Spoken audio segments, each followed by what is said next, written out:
This is my trending guava tree. At ngayon ay napakalaki na niya. Yung isang bunga ay aabutin ng sobra ng 1 kilo. So, ready to, ano na ito, harvest na. Kaya, i-harvest ko siya ngayon dahil masarap yun siyang kainin. Saka na ano na siya sobrang hangin, kaya na ano na siya na yes. Yes. I have 2 guavas here from my famous and trending guava tree. At least few na 5 minutes. So, ito guys ang aking guava. Look at that. Look at that. Okay. Tara, eats tayo. Kain tayo guys.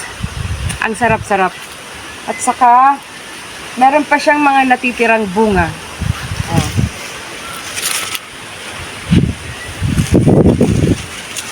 Meron pa siya, malapit nang maubos. Kaunti na lang ang natitirang bunga. Guys, ng aking guava tree. So this time, ako naman ang mag-harvest. Yan. Ito mga 3 weeks pa ito bago ko pitasin. Depende. Basta, ano siya. Okay? So galiin natin magtanim ng puno. Kasi, lalo na yung mga fruit bearing trees. Kasi mas maganda yung at the end of the day, meron kang sariling puno na pipitasan ng bunga. Meron kang kakainin.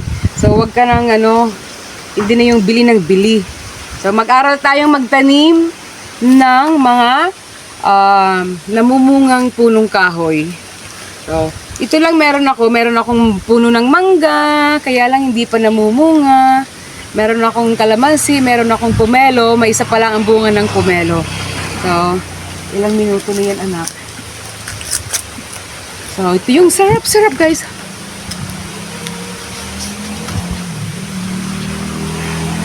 Ang sarap-sarap ng bunga. Aabutin po ng parang 1 kilo. Di naman. Pero parang 1 kilo sobrang 2 kilo itong 2 bayabas. Overripe na siya. Hindi naman. Ang kagandahan niya guys kasi wala siyang uod. Hindi yung sabi ng ibang kaibigan ko na binigyan ko nito. Nagtataka sila kasi walang uod yung binibigay ko sa kanilang bayabas. Ang alam daw yung sa iba merong uod, yung may tanim sila na may uod. Pero ito, kahit hindi ko siya balutin ng plastic, ng cellophane, hindi talaga siya inuuod. Promise. 5 minutes na. So this is my guava tree. Dito ay guava tree. Ito na. Itutukod ko ulit.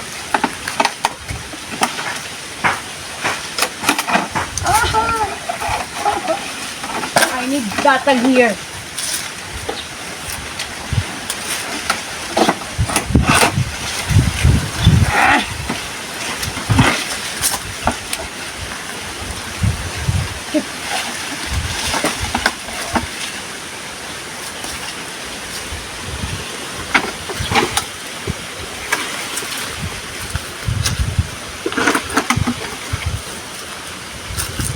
Nilalagyan ko guys ng tukod kasi gawa ng mahangin, sobrang hangin.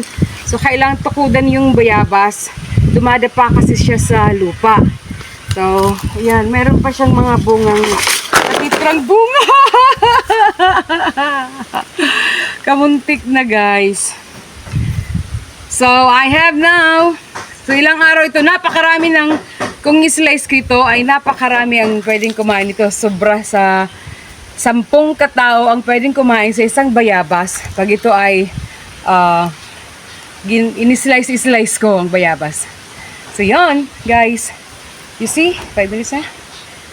Okay? Duran! Kahit sobra.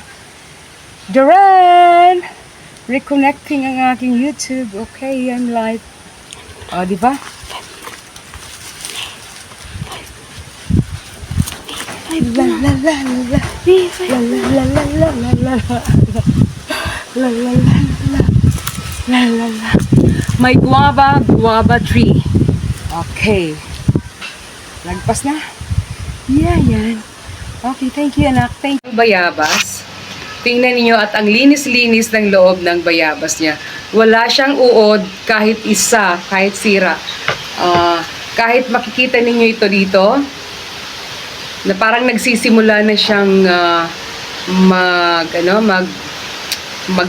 parang mabulok kasi hinog na eh. Ito ay dahilan din dahil palaging umuulan, nakabalot siya. So ito ang naging dahilan bakit mayroon siya diyang black. Bakit siya nangitim. Pero nasa skin lang siya. Tingnan natin ha.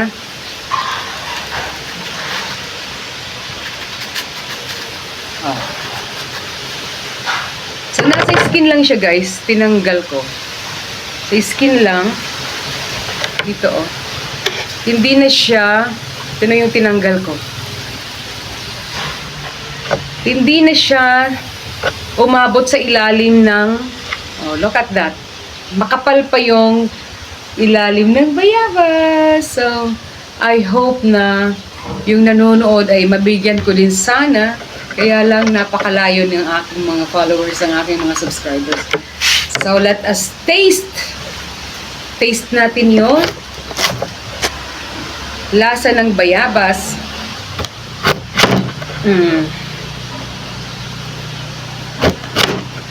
Ang laki pa ng kutsilyo na binigay sa akin ng aking anak. Sayang, maganda sana doon sa labas ang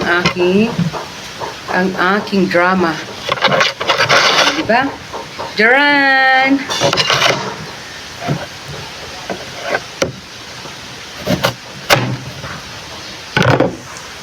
Super laki! Masarap ito sa bagoong anak.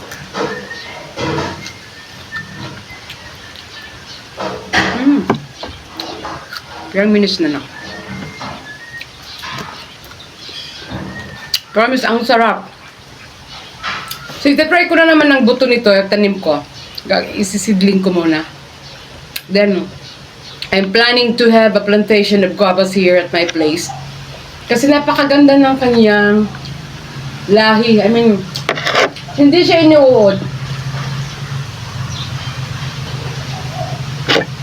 Promise, wala siyang uod. Kahit lahat yung pinitas ko na pinamigay ko sa friends ko, walang uod. Kahit yung yung balat niya ay may mga black diyan, pero sa loob ay malinis yung guava. Promise. Kain tayo, friends.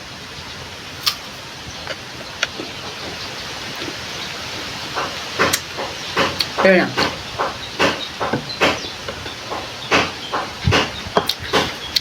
Thank you friends, thank you guys for watching for today's video. Ito ang aking content.